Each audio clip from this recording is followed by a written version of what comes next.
Assalamualaikum warahmatullahi wabarakatuh. Halo teman-teman, di video kali ini coba kita bahas salah satu atau beberapa ciri saham gorengan ya teman-teman. Jadi kalau kita lihat banyak sekali saham ya di IHSG yang khususnya untuk pemula ya, tidak tahu ya bahwa itu adalah saham gorengan. Saham gorengan itu seperti apa? Nah, ini di video ini kita bahas ya. Jadi jangan sampai teman-teman ya investasi di saham-saham seperti ini, karena ya sayanglah duitnya itu. Kalian itu nyari duit susah, begitu susah, udah ngumpul, masa dimasukkan ke saham gorengan. Ya itu seperti judi aja. Ya, kalau untung ya naik, kalau rugi ya hilang. Jadi teman-teman tetap harus waspada. Walaupun di IHSG itu mungkin sudah ada lah ya pengawasan-pengawasan seperti itu gitu. Cuman ya selalu ada aja, selalu ada celah untuk bisa memainkan suatu sahamnya. Tergantung modal ya, modal dan juga itikat dari pengendali saham tersebut ya. Kadang juga pengendali saham itu bukan orang dalam juga ya, bisa orang luar juga, dan pokoknya banyak lah celah-celah yang bisa dibikin. Nah, nanti ini kita bahas ya.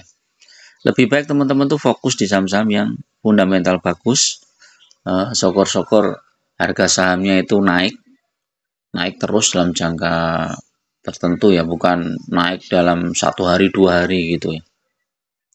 Terus labanya tumbuh, apalagi ya bagi dividen rutin, nah itu udah tenang ya. Nah ini ya ciri-ciri saham gorengan ya. Investor pemula wajib tahu ya. Ini saya dapat artikel tanggal 22 September ya. Saham gorengan merupakan istilah yang merujuk pada saham yang mengalami kenaikan luar biasa akibat dimanipulasi. Nah ini ya. Nah, manipulasinya gimana ya? Karena dia pengendali saham, dia punya jumlah saham yang besar di situ. Cuma punya lembar saham yang bisa dia jual dalam harga berapapun. Terus dia punya kekuatan uang yang besar ya, dananya besar untuk membeli saham itu. Jadi yang dia beli sebenarnya sahamnya dia sendiri. Jadi kantong kanan kantong kiri. Jadi kalau dia mau menaikkan sahamnya ya udah dia beli terus saham yang di offer itu ya. Bagian offer dia beli terus. Kalau dia mau menurunkan harga saham, ya sahamnya dia jual terus di bid.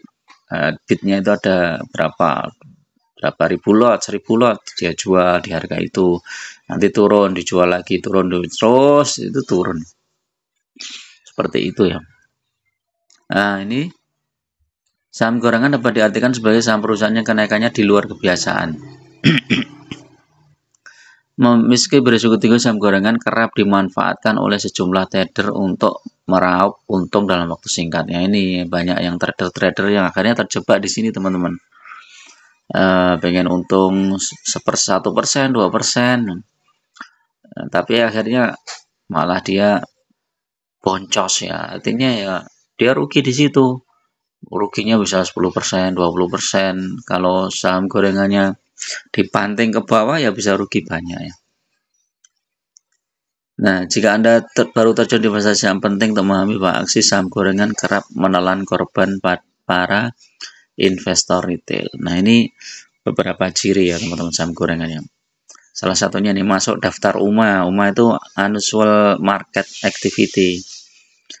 Jadi disemprit ya, karena dia kenaikannya ekstrim ya, dari 2 hari. Jadi naik hingga batas terbesar harian atau reject atas. Jadi 1 hari naik 20%, 20%, 20% itu dalam 3 hari dia pasti kena UMA ya. Untuk kelas saham di atas 5.000 arahnya 20%. Yang harga 200 sampai 5.000 itu 25%, dan saham dengan harga 50 sampai 200 35%. Oh, beda-beda ternyata ya. Jadi tergantung harga sahamnya. Jadi kalau suatu saham sudah masuk UMA, ya itu tanda-tanda. Kemudian volume dan nilai transaksi ini ya. Saham gorengan tuh biasanya volumenya atau transaksi hariannya itu ini apa? Nggak tergantung kapitalisasinya ya. Lazimnya saham gorengan memiliki kapitalisasi pasar yang kecil ya, biasanya kecil ya. Tapi ada juga saham gorengan yang kapitalisasinya besar ya. Dan itu teman-teman harus tahu lah itu. Dan masuk kategori lapis 2. Tapi volume dan nilai transaksi hariannya sangat tinggi dibandingkan dengan perusahaan sejenis, bahkan menyamai transaksi saham unggulan atau blue chip. Nah ini ya. Sebagai informasi ya, kapitalisasi pasar adalah ukuran besarnya sebuah perusahaan. Didapatkan dari jumlah saham beredar dikalikan harga pasarnya. Membandingkan sebuah perusahaan dengan satu atau lebih perusahaan yang lain yang sejenis. Sebaiknya perhatikan juga kapitalisasi pasarnya karena selisih yang terlalu jauh akan menyebabkan perbandingan kedua saham kurang berimbang. Nah, dengan kapitalisasi pasar yang kecil atau kemudian investor retail yang mini, jadi investor retailnya itu kecil teman-teman biasanya. Atau bisa juga ya bandarnya pakai akun orang lain, bisa juga ya. Jadi mungkin kelihatannya tuh investor-investor tapi mungkin dari hasil investigasi ternyata bandarnya juga itu yang menyamar jadi investor. Bid dan over tidak wajar. Ya ini, jadi bid overnya itu tidak wajar. Jadi kadang tidak merata, ada yang cuman bidnya cuma satu lot dan lain-lain. Terus kemudian kinerja keuangan dan informasi emiten tidak jalan dengan kenaikan harga. Jadi pergerakan harga yang ekstrim dan tidak karuan membuat harga saham gorengan tidak jalan dengan kinerja keuangan. Dan kadang kinerja keuangannya tumbuh 50% tapi tidak jarang justru mencut atau kinerjanya turun lebih dari 50%. Atau sebaliknya ya, kadang kinerjanya nggak bagus, rugi terus, tapi harga sahamnya naik. Nah, ini udah harus hati-hati ya. Tidak dapat dianalisis ya, iyalah tidak bisa dianalisis ya saham-saham gorengan seperti ini ya. Jadi rasio keuangan, valuasi saham bahkan tidak masuk akal ya. Jadi valuasi yang biasa digunakan perusahaan adalah rasio PBV, rasio EPS. Jadi kalau terlalu jauh dari itu ya udahlah. Misalnya nih rata-rata PBV sebuah industri angka 1,5. Maka jika ada emiten PBV-nya 20 kali atau bahkan lebih 100 kali ya dihindari. Nah, saham-saham gorengan ini sangat banyak teman-teman. Bahkan yang sekarang masih beredar pun juga banyak ya. Teman-teman lihat aja nih mover-mover kayak gini ya. Ya hampir saham-saham gorengan semua ya, walaupun kapitalisasinya besar ya. Nah ini sebagai contoh ya. Brand lah. Brand ini sebenarnya ya kapitalisasinya besar ya. Cuman ya ini saham gorengan ya, sesaat dia naik.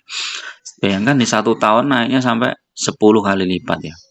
1 tahun loh ya. Naik turun. Kalau seperti ini ya dihindari aja lah. BBV-nya juga besar, PR-nya besar. Apalagi ya. Dulu ada friend gitu ya. Ini tapi udah di suspend ini ya kalau nggak salah ya. Ada Sima dulu ya. Wow, udah di suspend ini. Apalagi ya kemarin ada aksi ya, aksi coba. Ini juga disuspend kalau nggak salah. Disuspend nggak ini? Nggak tahu. Nah ini saham tiba-tiba naik tinggi kayak gini teman-teman. Ini sempat naik tinggi di tahun 2022 awal nih. 1050. Habis itu turun terus sampai 104, kemudian naik ke 300. Saham-saham seperti ini terus inilah dihindari. Jadi masih banyak ya teman-teman saham-saham yang gorengan lah ya. Fokus saja di saham-saham yang fundamentalnya bagus, terus harga sahamnya juga naik. Misalnya kalau teman-teman bingung ya, ambil aja Big Bang lah, misalnya BRI kan. BRI ya, 3 tahun dia naik ya. 5 tahun naik, walaupun 1 tahun turun ya. Dan BCA 3 tahun naik. DMRI, Bank Mandiri. Nah, 5 tahun naik. Atau saham-saham sektor pertambangan, misalnya apa ya? Hexa. Hexa ini dividennya banyak ini, 3 tahun juga naik, 5 tahun naik. Ini udah kita pegang saham seperti itu tenang ya teman-teman. Game misalnya, game ini kemarin sempat naik tinggi juga. Ya ini game ini sempat naik tinggi juga, tapi dia trennya 3 tahun naik. Tinggal teman-teman mau masuk di harga mana ya, sebaiknya ya harga setelah koreksi ya. Ini kan game 3 tahunan nih lihat. Dia sempat naik di Januari 2022 naik tinggi, kemudian turun banget. Turunnya hampir separuh ya. Nah ini game BSSR banyak banget teman-teman ya. Saham-saham yang bagus ya, yang dividennya juga rutin. AC Hardware, AC Hardware sekarang udah bukan AC Hardware ya, Aspirasi Hidup Indonesia ini juga lagi tren ini naik nih. Nah, dia walaupun naik turun seperti ini ya, tapi 1 tahun dia naik tumbuh. Nah, naik turunnya sesuai kinerja. Ini kinerjanya agak turun nih, 3 tahun turun. Tapi sejak Januari 2023 mulai membaik ini ya. Harga sahamnya mulai membaik. Jadi intinya adalah kalau saham itu tiba-tiba naik tinggi dan dalam rentang waktu yang singkat, nah teman-teman harus hati-hati ya. Karena lihat historinya, oh ternyata dia naik tinggi habis itu jatuh misalnya. Habis itu disuspend. Nah, teman-teman kan belum pernah mengalami rasanya disuspend ya. Kalau kita kan udah sering ya. Bahkan saya pernah ya beli saham dulu itu apa Bumi ya di harga 8.000 kemudian dibanting sampai harga 200 sampai 300. Wih, ini ngeri teman-teman. Habis itu pernah juga beli saham yang disuspend bertahun-tahun. Setelah berapa tahun baru dibuka lagi ya nih ya. Saya dulu pernah nih beli Aisyah ini ya. Ini disuspend nih 2020 ke sana ini. Baru setelah itu dibuka. Terus dibuka naik tinggi, habis itu anjlok lagi. Stres ya beli saham kayak gini. Oke, itu dulu teman-teman tuh review saham gorengan ini. Mudah-mudahan bermanfaat. Tetap gunakan data dan fakta dalam berinvestasi. Jangan terjebak di saham-saham gorengan. Terima kasih. Assalamualaikum warahmatullahi wabarakatuh.